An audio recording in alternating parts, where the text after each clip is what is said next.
to the Retail Razor Show, where your expert hosts and their guests cut through the clutter in retail and retail tech to shape the future of retail.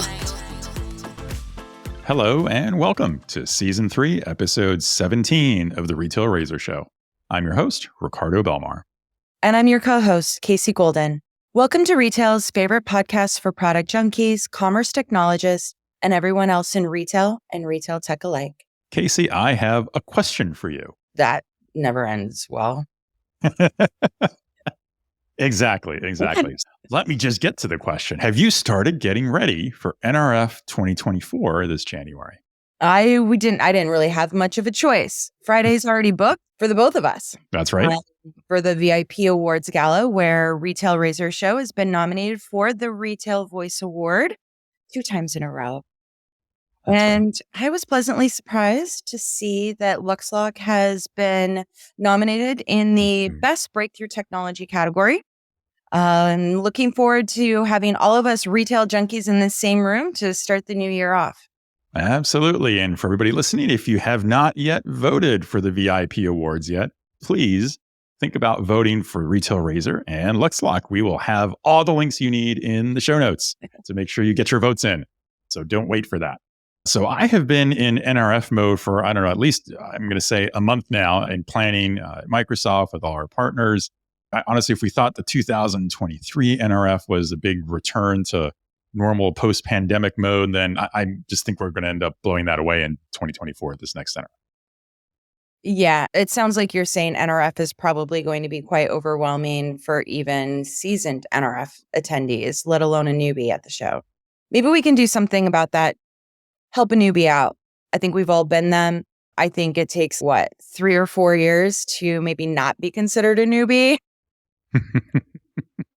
I seem to recall that we had a guest on the show last year around this time with over 20 years of attending NRF that came on and shared his killer tips, tricks, hacks to make the most out of the show for any retailer. Why, yes, Casey. I'm so glad you mentioned that. We did have a true NRF expert on the show last year. In fact, we're going to do something different than we normally do for this episode, and we're going to give our listeners a special replay of that episode where we spoke with none other than Andy Laudato, the COO of The Vitamin Shoppe. And boy, did he have a lot of amazing tips to share. It's fantastic, Ricardo. But wouldn't it be a little bit better if we could also have Andy back on the show today to share some of the updated tips or tell us about what he's looking forward to this year? Once again, I am so glad you mentioned that, Casey. It's almost as if we planned and scripted this or something. Shocking, I know. Sometimes we share the same brain. Exactly. It's just so true. It's so true. So we do have Andy back with us for a quick update before we jump into the replay. And now we'll shift gears a bit for one of our newest segments on the show, Blade to Greatness, where we hear from a retail industry leader who shares their insights and wisdom on how to excel in this industry. In this segment, we learn about the essential skills and qualities that every retail executive needs to lead their teams and their business to success. Whether we're talking about the corporate office or stores, we'll uncover valuable tips and advice that you can apply to your own retail career path. Today, we're speaking with April Sabral, founder of retailu.ca, an online leadership development portal for field leaders, and also the author of 2 books, The Positive Effect, and her latest, Incurable Positivity. After 3 decades running stores for brands such as Starbucks, Banana Republic, Apple, Holt Renfrew, and David's Tea, April transitioned into coaching and training after seeing the impact of leadership firsthand on a retail business. Her current clients include brands like Jimmy Choo, L'Oreal, Victoria's Secret, David's Bridal, and more. Today, she's here to talk with us about one of the most important skills every retail leader needs: how to stop being enrolled into negativity news, doom and gloom, and so on. Welcome, April. Hey, good morning. Nice to be here. It's interesting, right? How many times a day do people call you to tell you all the doom and gloom or send you emails or LinkedIn posts about retail's dead? That's so true. All the time. 100%. So I'm not the person that anybody calls to actually do that because they know what's going to happen when they do that because I'm not being enrolled in those conversations. I always say life is like an enrollment game, right? Like we're enrolling customers to buy what we're selling, and we're enrolling our teams to buy into what we want them and need them to do. And we're being enrolled in conversations all day that are just not productive about what's going on. So this is one of the number one questions I get all the time now. It's like, oh, you're so positive, but like, how do you deal with a person that comes at you with negative news and just complaining about everything? And there's a fine line, because you don't want to just come across as you're not listening, you don't have empathy, and you're just ignoring everything they're saying, because it's not certainly about that, because listening makes people feel valued, right? But I think what I coach most people on these days is just about just not being enrolled in it, and like looking at it like a little bit of a game of like, okay, so I hear what you're saying, right? Like what I'm understanding is that you're stressed about what's happening in the world of retail. However, I do believe that there's some good things that are happening. So let's talk about that and what we can do to like bring more of that into this conversation so that we can move it forwards. I just play games all day of enrolling people into positive conversation. And actually, when they leave, they feel a lot better, right? Most of the time. So I think it's more about just not buying in and getting engaged in those circular conversations that really just not productive. They don't create any kind of action plans. They don't create any strategies. They don't create good vibrations and make you feel good. So it's hard. It's not easy. But for me, I have a lot of filters. Like I don't listen to the news every day. And actually, I got on an Uber the other day because I was traveling, and he literally had the news on and it was just doom and gloom. And I was just like, can you change the channel? Like I can't listen to it anymore, because I've just attuned myself to not. And usually people call me and tell me if there's something I need to know. But it's just, it's about enrollment. It's about how you're having those conversations all day. But you do want to acknowledge people. You don't want to ignore them and just be like, not listening to it, because that's just rude, right? And that's just not good people skills. So I spend a lot of time talking to leaders about that these days, how to not be enrolled, and then how to enroll people into a good conversation. Yes, I feel that the overarching doom and gloom is very toxic these days. It doesn't take much to get a spiral. No. Yeah. Yeah. 100%. I always say, if you're going to actually have a conversation or be enrolled in a conversation with somebody, make sure it's a good one, right? Yeah. Pick a good one. If you're gonna pick a good one. So yeah, but it is a skill in the way that you do that. Because when you start practicing this all day and you start like becoming the person that enrolls people in positive conversations and positive things happening, it gets a bit uncomfortable for people. I'm not going to lie, because they're so used to complaining. But we've been hearing doom and gloom about retail's debt for the last 15 years, as far as I know. That's true. Always, right? Especially somebody that comes from stores. But there'll always be stores that close, and there'll always be another brand that opens. That's just the cycle of retail. It is. That's why leases aren't forever. Right. Yeah, that's right. 100%. Part of business. Yeah. We'd be signing mid-time leases. Yeah. And I think too, at the same time, right, no one wants to be a leader just to lead people down that negative path and to always be leading into gloom and doom, right? The whole point to being in that leadership role is to help the team aspire to do something, right? And to accomplish something. And if you're not being positive about that and encouraging more positivity, then how do you ever get them across the finish line on any goal? Yeah. And I just remember that when I got given goals and I was like, oh Lord, how am I going to make sure that my team is achieving this with me? I could see literally when I would show up and like start kind of complaining about the goals or saying they're not realistic, and I'd be enrolling my team in that, and then they would start believing that because I was saying it, because I had such an influence. Whereas if I would show up and be like, okay, this goal is big, we're going to chunk it down, right? Like, how are we going to achieve this? What can you do? What can we do to inspire people? And I would enroll them in the positive, and I could just see the difference in the results immediately happen. And so that's where I learned that skill, actually, working through retail in the stores at times where it was tough, where goals were hard to achieve. So but it's the number one question I get asked all the time. How do I deal with negative people that are coming at me? And that's why I wrote a whole book about it. Yeah. Personally, I've seen a lot of my doom and gloom. I think we all know who those people are in our lives. Yeah. I find that most of them aren't even aware. And I have to 100%. Kind of bring it to their attention and say, like, this isn't going to help us, or this isn't going to help me. and I need to stay this. So if you want to talk later this evening about it, it's fine, but I can't do it at noon. Yeah, they don't. Yeah, no, it's so true. They don't know. And actually, I flip it on them. So you just said, it's not helping me. I actually say to them, it's not helping you. It's not helping you. Yeah. Yeah. I'm not helping you if I perpetuate this conversation, right? Because you're not going to feel good if you keep talking about it. Now, we need to vent. We need to get a little about. But I usually say you got 17 seconds, and then we're moving on, right? That's it. But yeah, I always say I'm not helping you. If the best way I can support you is to help you find a solution, or help you find a better thought or a better feeling in this situation, because you're going to leave just uplifted and feeling better about everything. So yeah. But most people are not aware when they're doing it because we're just programmed that way in the world. Think about news. News is all negative news. When do you ever turn on the news and really hear great things? You just don't. I don't really listen to it anymore because it's not how I want to start my morning. Yeah. Yeah, exactly. Well, April, thank you so much for sharing another valuable insight with us. I'm 100% with you on that the enrolling in the gloom and doom is never going to lead to success. You've got to find ways to turn that around. Thanks so much for sharing that with us. Oh, you're welcome. Thank you. Thanks, April. Without further delay, let's dive into that quick update with Andy Laudato and see what he's thinking about for NRF 2024. Welcome back to the show, Andy. I think this must be, I'm thinking, your third time on the show. I think you're averaging a once per season average so far. Well, thank you. Thrilled to be back. Great to see you, Ricardo and Casey. Well, we too are also thrilled to have you back on the show for an update to one of our most popular episodes, our NRF for Beginners special from season 2, episode 8.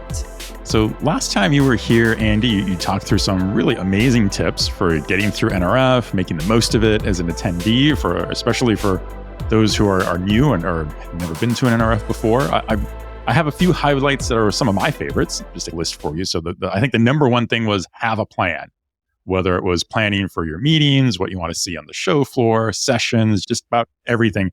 In fact, you even mentioned planning for the free time moment so that you leave yourself some room for any of those unexpected things that you might run into. But certainly scheduling meetings in advance have to be part of the plan. Then you mentioned to be prepared to eat on the fly because you really don't want to leave the Javits for lunch or you lose too much time. And then we also talked about visiting your own stores if you have stores in the city while you're there, because that's always good. And then I think one of the most important ones you mentioned was writing a post-NRF recap report. So do you think those are still really good tips? Are there any other hot ones you would add to that really quickly? Yeah, I think they're great tips still. I would add, just when you have a plan, I would just add to that also a goal.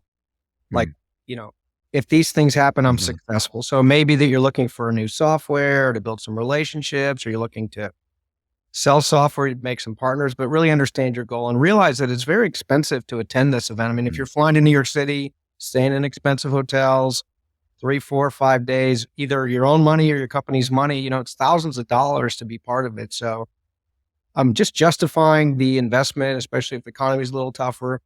So if you have goals and you accomplish, if it's cost you $3,000 to attend NRF, it sounds like a lot of money. But if you save your company hundreds of thousands or $1 million not making a bad mistake or making a good mistake, then it's a super good payback. So I would say have a goal and then build your plan based on achieving that goal. Before listeners dive into all the goodness you have to unwrap with your NRF tips, tell us the one thing you're looking forward to the most for NRF 2024. Is there sessions, topics, what you might see on the show, appointments? Yeah, well, NRF has now combined their supply chain org with the big show in January. That's right. So there's going to be sessions around supply chain. And in my role as COO at the Vitally Shop, I oversee supply chain and technology. And so I'm really excited about that. I think it's a really good move. At first, I'm like, wow, you're going to cram even more into those 3 days. But hey, that's okay. We'll sleep later, right? So I'm excited about that. And there's no doubt this year, the entire show is going to be all about AI. Yeah. Going to be AI everywhere. Yeah, and as much as it may be frustrating, it's super important. So really seeing what others are thinking about AI, both retailers and suppliers and analysts, that's pretty exciting. So supply chain and AI are going to be the themes. Maybe a little bit about the economy. There's definitely mixed messages about sales going up, sales going down. Yeah. So I always think it's a great place to get a macro viewpoint of where they are. And we'll have early returns from November, December. From the holidays. Yeah, that's right. I would say those are the big things I see for this year. Yeah. Well, that's a good list. That's a good list. We won't be talking about COVID this year. For once, right? Yeah, finally, that'll be true. Looking forward to that for sure. Any special events? There are always so many different outside events happening during NRF week. Any special events you're looking forward to? People who haven't booked their travel yet, really, I would say when you make your plan and your goal, there's things that start Friday, Saturday, Sunday. The show used to be a Monday, Tuesday, Wednesday. Then people get up on Sunday. Now the actual show is Sunday, Monday, Tuesday. So there's a really great event on Friday night called Vendors in Partnership, and it's where awards are given to suppliers. I think that's a tremendous event. If you can make it to that. There's a big charity event called Retail Orphan Initiative Super Saturday on Saturday morning. If you're in retail, it's free to attend, no obligation. If you're a vendor, it's not that expensive. And sometimes we call it tech and tiers, but absolutely not hard to sign up for that event. There's a retail underground where retailers play rock and roll music. That's easy to find with a little Google search is a great one. There's a Sunday night retail insider party. These are the things I like to attend. That's the Katika event. Right. But every single night there's either a dinner or an event or breakfast. And so I would say that think of the NRF as the hub that brings people to New York in mid-January. But a lot of the value and back to what your goals are, if your goal is networking, you're probably going to have a better opportunity to network. Well, I won't say probably. I say you will have a better opportunity to network at these events than on the show floor itself. So definitely look into those things. And generally, you probably could, depending on who you are, what you are, and all that, you probably have a good opportunity to attend a lot of these. Yeah, I'm there for the before and afters.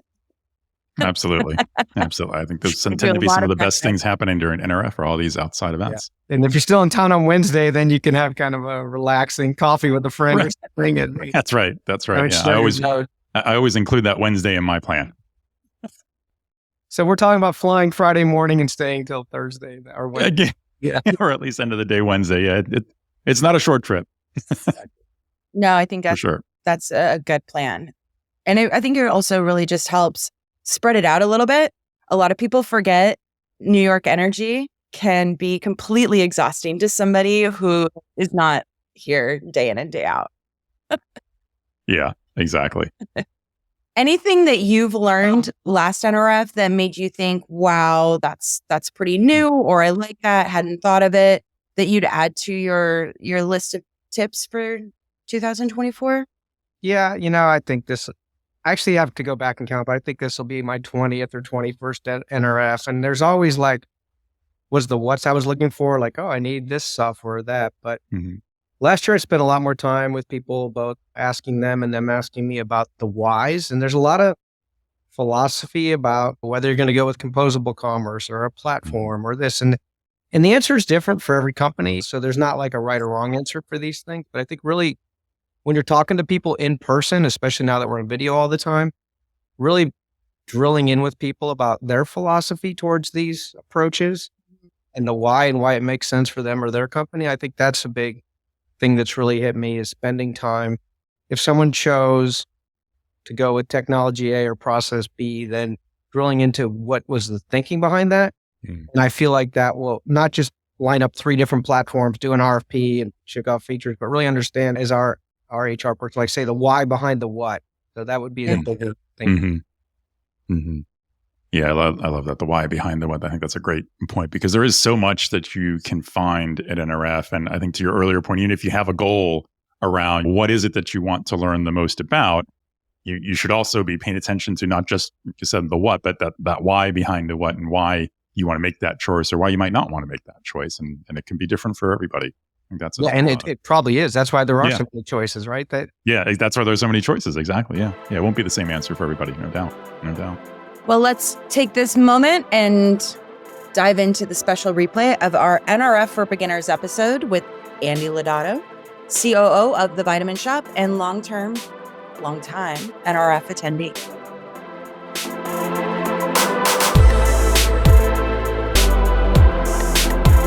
Today we're here with a retailer who's no stranger to the show and has extensive experience making the most of the NRF show and all the activities during NRF week in New York City each year. That's right. So let's introduce our guest, Andy Laudato, COO of The Vitamin Shoppe and former CIO of Pier 1 Imports. Let's pave the way for the newbies coming to NRF this year. Welcome back to the show, Andy. Yeah, thank you. Hello. Great to see you, Ricardo and Casey. So how many NRFs have each of you been to in your retail careers? Yeah, so I've been to 2021. This will be 22. Wow. I actually took a little stint outside of retail. Well, it sounds like a lot, but when you meet people there, you'll meet people with 30 plus NRFs under their belt. So yeah, I consider myself a veteran, but certainly not as senior as some of the people we meet. Yeah, I think this is going to be I've lost track, even though it doesn't sound like I should, but like 11th or 12th NRF. So sometimes you're totally right about that, Andy. I'll run into someone and they'll say, "Oh, this is my 20th NRF." And I'm thinking, "Oh, that's kind of making me sound like the newbie." Wow, Exactly. I think I'm only at like 6, so you guys have definitely got me beat. Well, let's take a brief step back. And for those who are the true beginners to NRF, let's define exactly what NRF is. And so, Andy, how would you describe the jam-packed NRF week as it's become called in the last few years, of activity surrounding the actual NRF show and everything else that's going on in New York City during that nice bitter cold week in January that we're always so used to?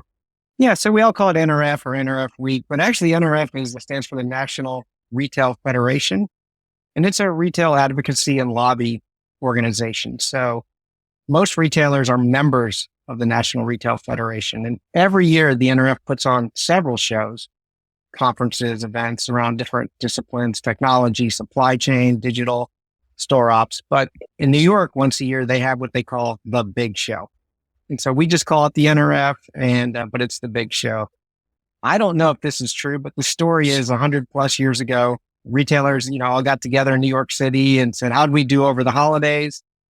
I just imagine like 12 people in a room with a box of donuts, and it really evolved from there. I wonder if that's true. You're I made it up, but it It sounds cool. good though. You can picture it. like it's a building filled with men in pants. So as a retailer, what should our goals be attending? What kind of ROI do you expect to get from this trip? Yeah, Casey, I'm glad you used the term ROI. I mean, people spend a lot of time and money to attend. Hotels in New York are $300 to $500 a night, and then travels. Bill behind every event. Yeah, exactly. Right. Yeah. And so, so I think it's really important. And if, you get the opportunity to go, especially one of your first times, make sure your company feels like they got their money's worth of their investment. Mm-hmm. And so I always have goals. I think everyone should set some goals, and mine are pretty simple, but I think they're powerful. So my goal will be to come back from the Big Show with 1 to 3 brand new ideas, something I haven't heard, read, whether it's been on a podcast. So you get inspired, whether you're in a formal session or a chat or social, and you hear something someone's doing or contemplating, and to get one new idea that you can bring back to your business makes, the investment palatable or worth it. Then I also have the goal of making 3 or more retail connections, just to meet someone new, finding someone in a different company that does what you did, or maybe they're ahead of you on some journey on either omni or digital or some path that's important to you. So making that connection that you can follow up with later is really, really key. And then the last thing on my return on investment is to get a scorecard on how you're doing, to honestly judge yourself when you talk to others. And sometimes you find, everyone's not as far along. So sometimes you may be like, wow, I feel like we're behind when you read all the hype, and then you start talking to people about their reality. Or you may find that someone's way ahead of you on something, and then that sets the standard that, hey, we need to redouble our efforts. That makes sense. I find that NRF, different than a lot of other trade shows, has more customers join rather than some other trade shows and industry events where I find that it's a sea of vendors. I definitely feel like I get to meet more customers and more retailers that attend NRF from like the daytime into the evenings. Yeah, and if you're new, you'll notice quickly that the NRF is kind enough to color code your badges. And so you'll be able to tell if someone is from a retailer, from a supplier, from the analyst, are they a speaker? So you'll learn the code pretty quick. And if you're call you a buyer, not a seller, you're going to get a lot more attention walking down the aisles. That's true. But yeah, you'll certainly find not just a lot more retailers, but a lot more principals. You're talking about CEOs and a lot of C-suite also attend the show.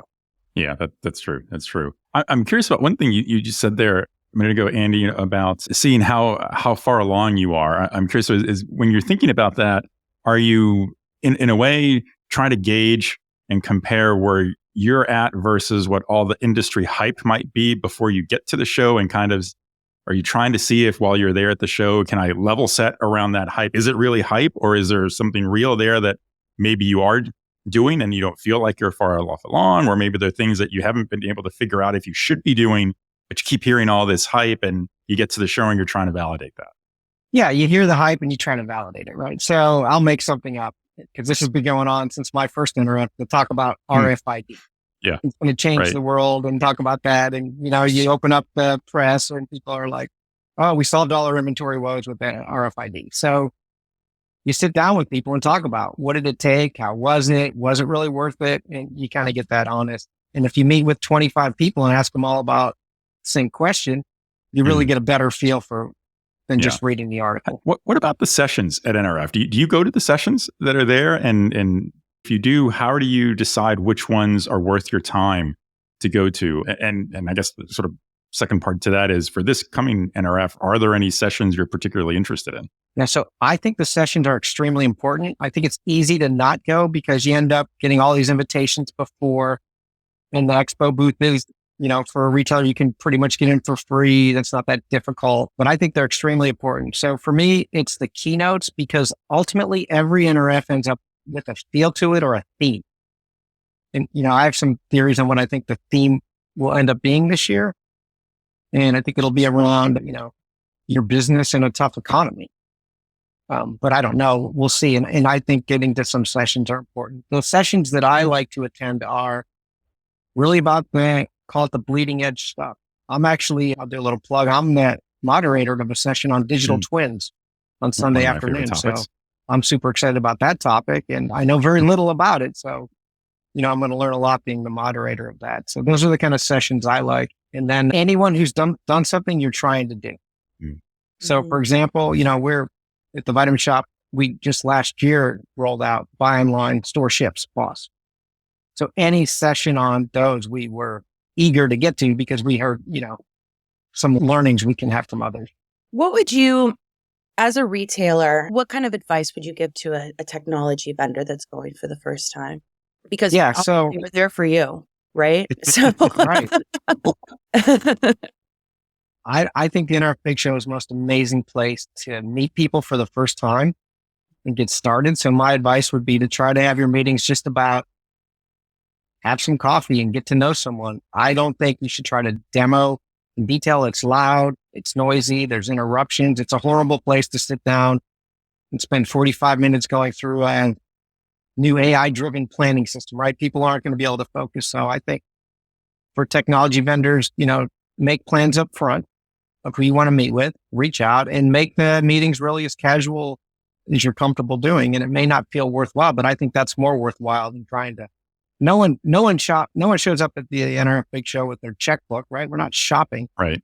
We're there to learn and to make relationships. So that's my advice, is just focus on the relationship. It's great to know that you're really not there to shop. Thanks for saying that out loud, Andy. So let me ask you then on, I've never bought a single thing. I was just going to say, I bet that was going to be the answer. Yeah. Which I think I kind of find with most retailers, I know that's always true. It's, you're not there to decide to buy, you're there to learn, right? You're there to find out and investigate and kind of help set up maybe some guide rails around where you want to go and what you want to look for. It's great. I mean, exactly. That really helps everybody understand what value they need to be thinking about providing when they show up. So I guess maybe also along those lines, Andy, just thinking in terms of from the retail tech vendors that are there, right? In so many cases, right, and I'll speak from the vendor side here, there's always a desire to try to show off for every vendor, what we have to every retailer that comes by. And to your point, right, where you're kind of saying focus on building the relationship, it's not the best environment to go through a detailed demo and kind of thing. So I'm curious, what advice would you have for vendors who are totally focused on making sure they have the right demo and the right experience to show off to any retailer that comes by? What's your advice for that vendor in terms of how they should present themselves? Yeah, let me start with something that people may forget about. It's a good opportunity for retail vendors to shore up their existing relationships. I mean, a lot of us haven't seen each other for 3 years, right? So, start with that. And again, I always talk about the principles are there. My CEO, Sharon Leidy's going to be at the NRF. She's on the board of the NRF. So, establishing and firming up those relationships, because remember, we're wandering around, CIOs, COOs, we're wandering around to these parties, events, and people are asking us, who do you use for this? Who do you use for that? So, that's kind of like almost like a defensive, but focus on your incumbents first, like your existing customers. Mm-hmm. And then my second thing would be just to be, I don't know what the right analogy is, but to be targeted. What's the point? A lot of people in my mind seem like they consider winning the maximum number of meetings, but go for quality over quantity is what I would say. I mean, the people beg me to come meet in their booth where I have no interest and I'm not shopping, and I tell them that, but it seems like they don't care. I mean, someone offered me $100 to meet with them, which I find really quite humorous. I'd like to go back and tell my younger self that. But why? Why are they so desperate for me to come to their booth if they know I'm not interested? I guess it's just to tick a channel, right? So don't do that. Yeah. 10 good meetings, way better than 30 substandard meetings. Is there any one thing that you've seen vendors do in the past that you just say to yourself, why would you do that? Please stop doing that. Don't do that again. Yeah. That tackle you when you're coming down the aisle, right? I mean, okay. Yeah. A lot of us try to flip around our badge, but since you just interrupt me, step in front of me, start chatting, give me your pitch. I don't know you. I don't know who you are. I know what you're doing. I'm late for something. And it's just, that's going to be, you talk about relationship building. You're starting with That's right. Yeah. You're doing the opposite right there. So this is fascinating. So related question, what are your top tips overall? I'm a big fan of the coat check, but what about lunch, etc.? Have you ever done any lunch meetings like away from NRF? Yeah. So, it's important to have a plan, and your first time at NRF. I mean, I'm glad you mentioned code check. Like, you walk in and there's a long line to check your code, and if you come first day, and you have to have a code. I mean, it's New York City in January. It's cold. It could be snowing, freezing rain, but just be like, have a plan. If you see a long line, I bet if you go down, the place is really huge. You go down to another section, there'll be a no line, or someone might invite you to have, I'm not going to say who, but I know a vendor who built a code check into their booth. Yeah. They get traffic, and that's where my quote goes. And actually, I always find anytime that there's a line at an event, that's really an opportunity to meet your neighbor. Sure, because it's much more organic conversation when you're both sitting there like complaining or waiting.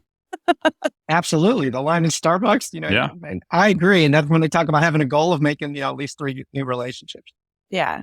But you could get frustrated very quickly, like getting to Javits in the morning on a bus and then waiting in a line. And then, now all of a sudden you're missing the keynote, and you go in there and there's no more seats, and you're nervous and stressed. And so have a plan, get there early, put your code somewhere smart.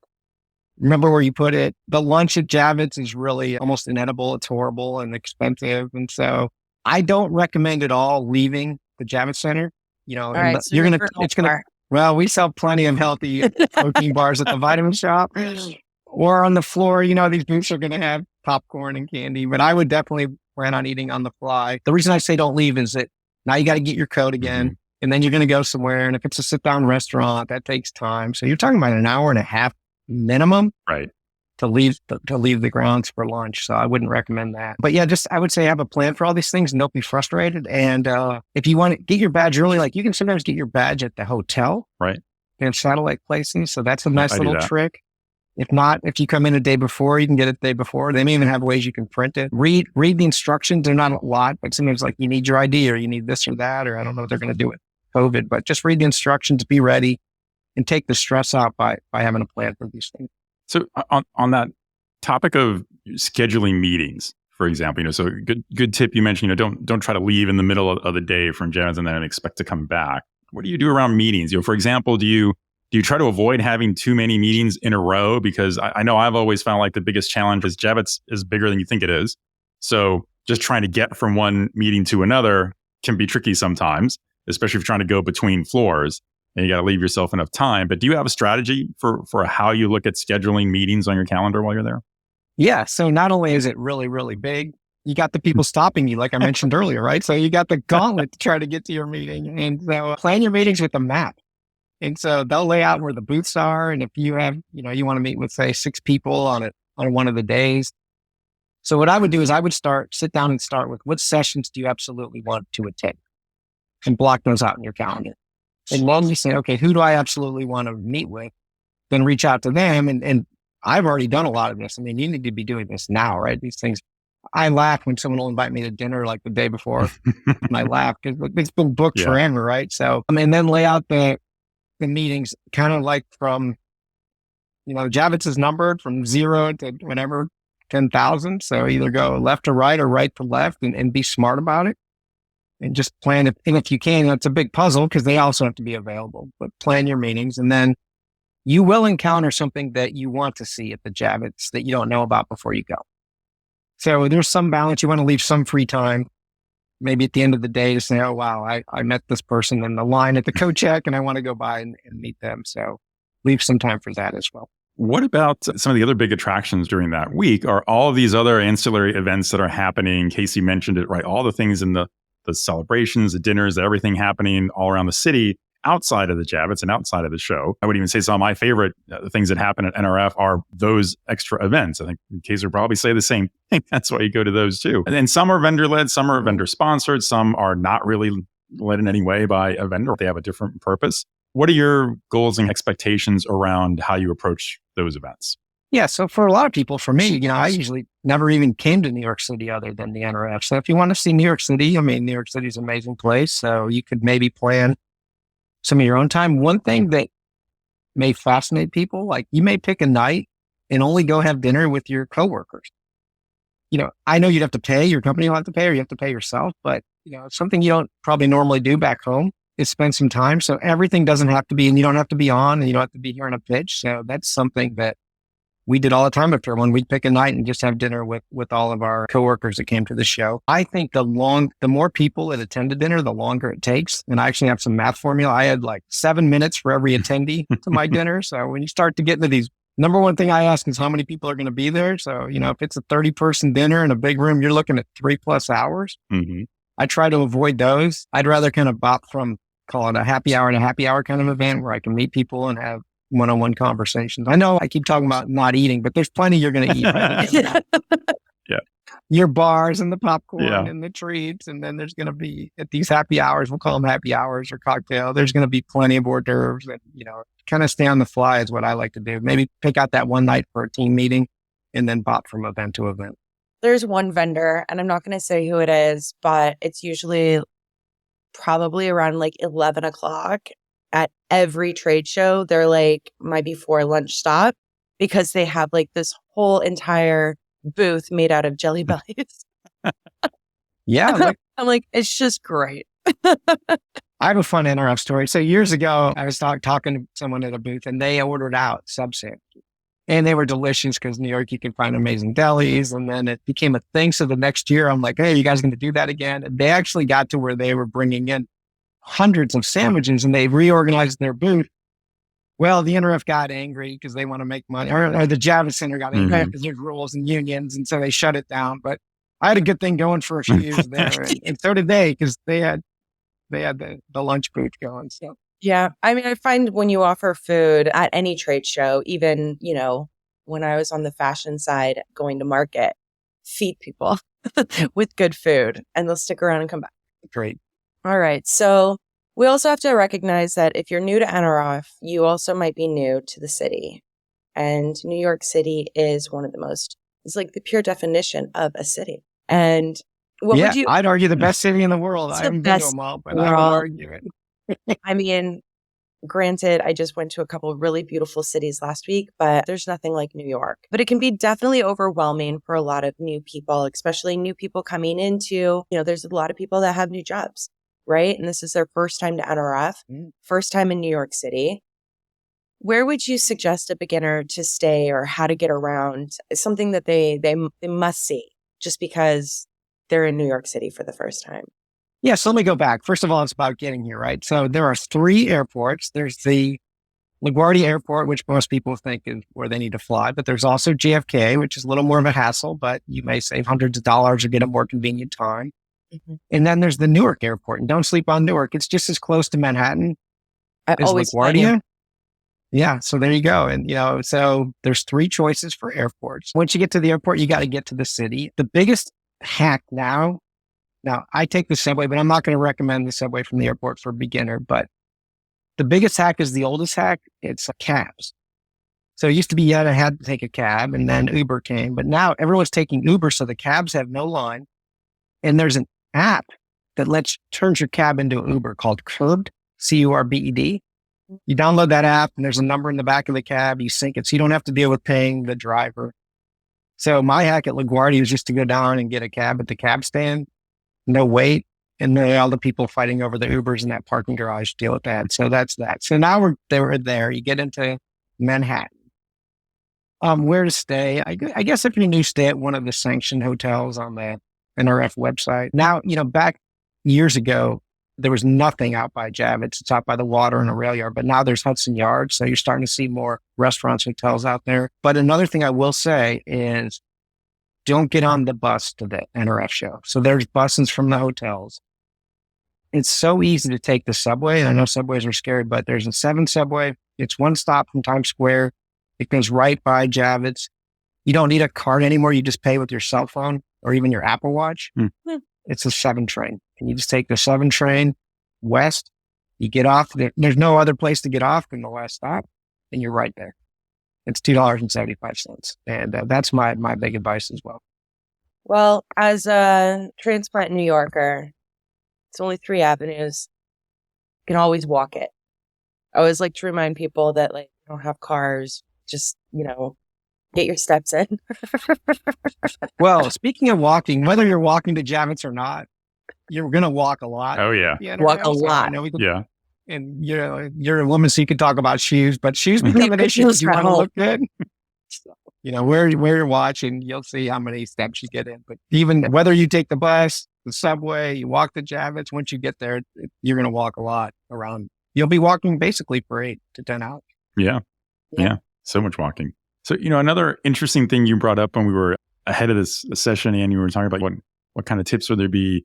You mentioned a few things about thinking about who's listening in your conversations. What did you mean by that?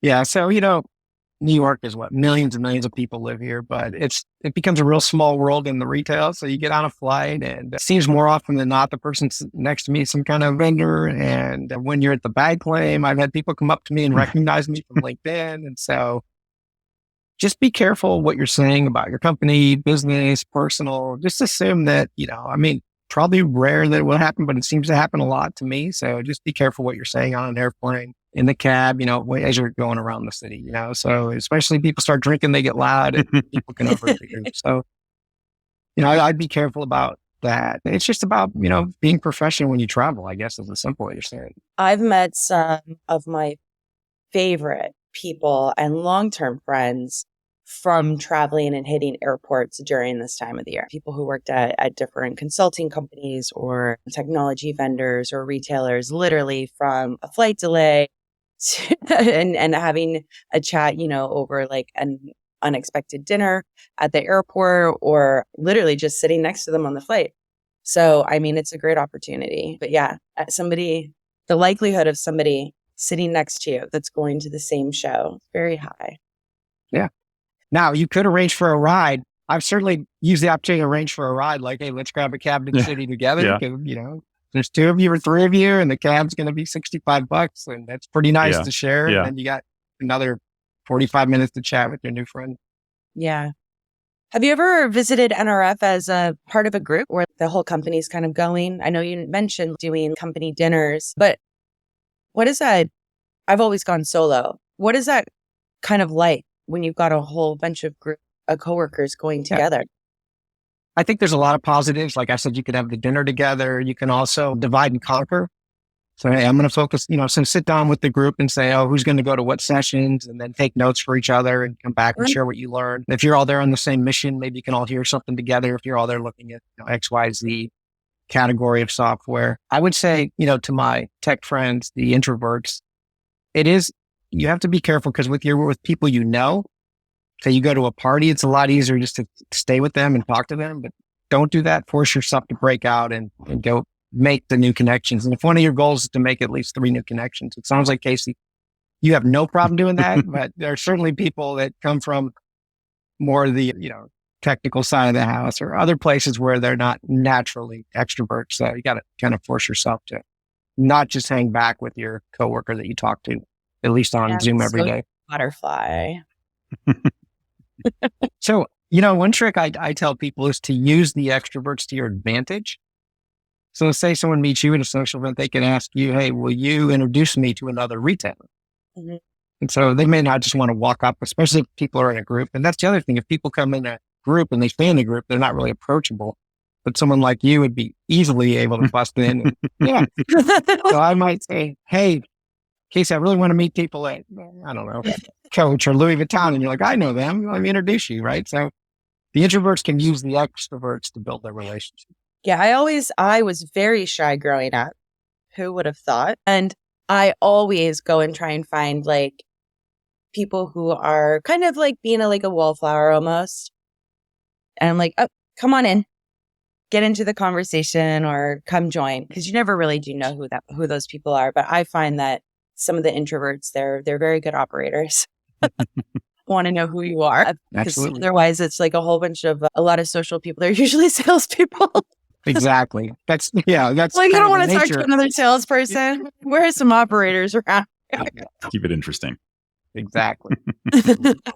So maybe related to that note, I should have asked you earlier, Andy. I mean, are in this NRF coming up, are there other side events or other ancillary events around town that you're excited about this year that you're looking forward to? Yeah, I'm very active, and I know you are too, with RetailROI, which is the Retail Orphan Initiative. And you get to go, and that's on Saturdays, and there may be opportunities still to attend, whether you're a retailer or a supplier. That event is really amazing content for learning, amazing content about, what the organization does for orphans around the world. And it's a worthwhile cause, right? Yeah. Just your attendance alone helps. So I put that as number one. It's my favorite event, and I've been going since the original one. There's even, if you back up, years ago, the NRF started on Monday and went through Wednesday, the show. Then the CIO councils and the other councils would meet on Sundays. So then the show started to move things backwards. So then Greg Music put his thing on Saturday. Now there's Vicky Cantrell has something called Vendors and Partnerships, which is really exciting. Mm-hmm. It's about bringing together the providers and the retailers and giving an award show. And that's moved us back Friday. So it really has become a weekend event. Now you're talking about traveling on Friday, spending the weekend, and the show ends on Tuesday now. So again, it's not just about the Javits. It's about from Friday, Saturday. Now those are my favorite events. There's a Kathy Hawkins secret event. You got to know to know. So if you want to get on that, you got to figure it out. That makes it more fun. But, I hear about things, even though after 20 years that go on, that I had no idea. Or sometimes I find out there's something. So I also don't want to pigeonhole people into what I do, because it's amazing. There are sometimes events at the big flagship stores in town, right? Or store tours. It's another thing we didn't talk about, but especially if you come in a day early or stay an extra day, you can really do some retailing and get out visit and some of the stores. A lot of stores. Yeah. Highly recommend visiting stores during holiday season. No matter what type of retailer you are, hitting the flagships in New York City is an experience in itself. And, if your company has stores in the city, absolutely make sure you get into those stores and say hi to those. Yeah, absolutely. Store associates and, There's so many learnings, even as a shopper, right? You don't have to be in the own brand. It doesn't have to be a competitive brand. Just being able to experience a Fifth Avenue and hit up 10 different stores. It's very rare that we get to see that level of quality and or just have that much access to what a lot of the flagship experiences are. So I'm a big advocate. A lot of people come in from like mid-door tiers. And so I think it's always pretty special when you have a chance to visit the flagships.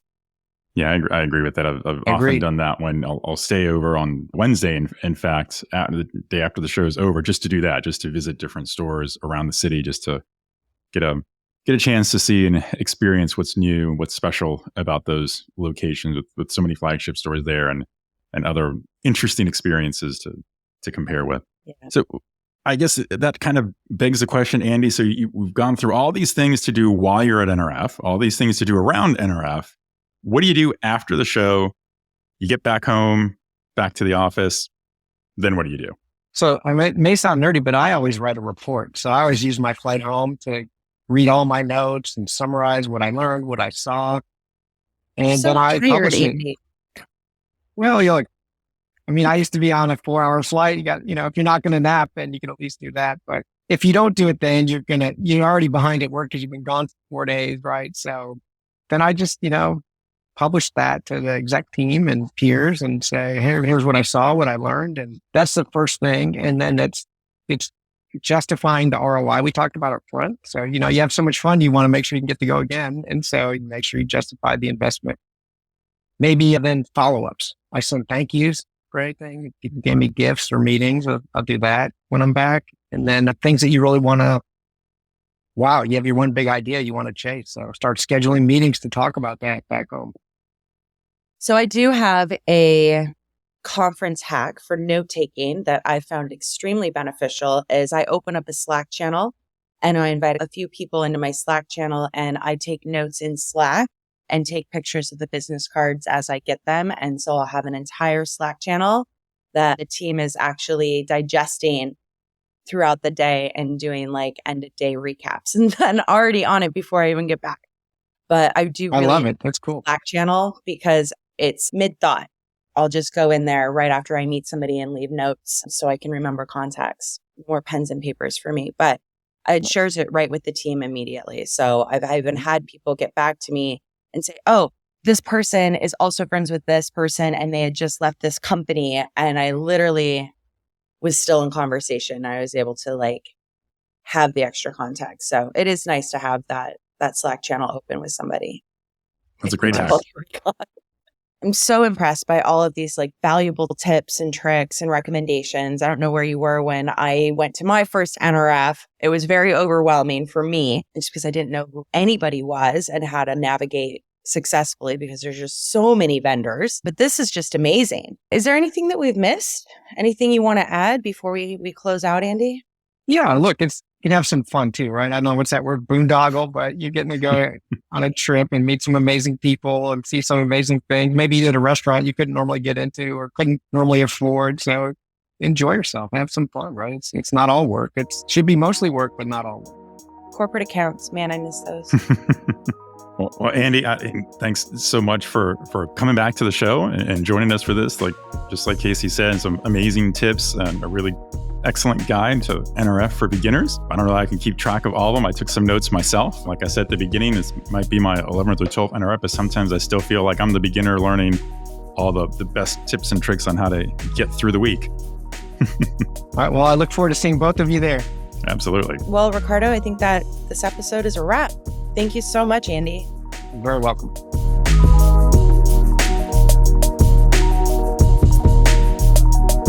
If you enjoyed our show, please consider giving us a 5-star rating and review on Apple Podcasts.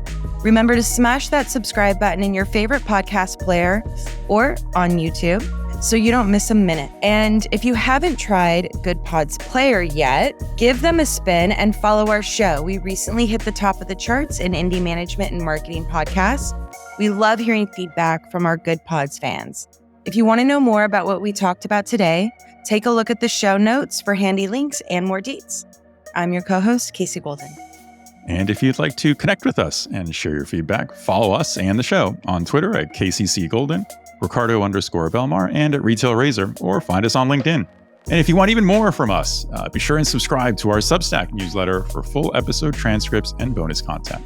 I'm your host, Ricardo Belmar. Thanks for joining us. And remember, there's never been a better time to be in retail if you cut through the clutter.